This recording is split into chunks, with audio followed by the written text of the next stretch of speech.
بسم الله الرحمن الرحيم. الرحمن علم القرآن خلق الإنسان علمه البيان الشمس والقمر بحسبان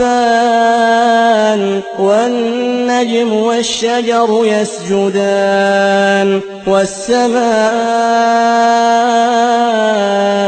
رفعها ووضع الميزان ألا تطغوا في الميزان وأقيموا الوزن بالقسط ولا تخسروا الميزان والأرض وضعها للأنام فيها فاكهة والنخل ذات الأكمام والحب ذو العصف والريحان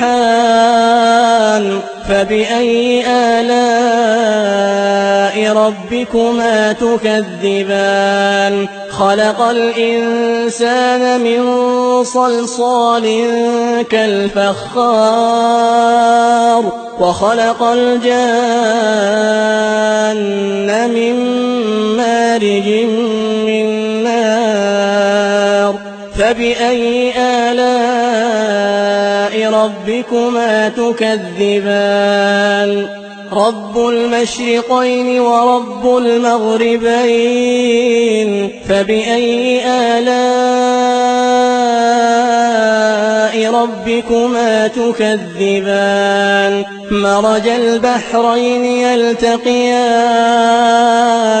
بينهما برزخ لا يبغيان فبأي آلاء ربكما تكذبان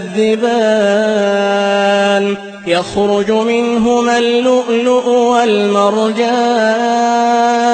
فبأي آلاء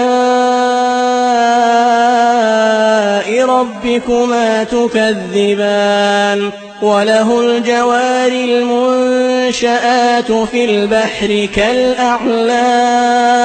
فبأي آلاء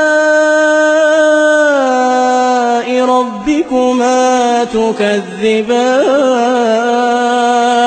كل من عليها فان كل من عليها فان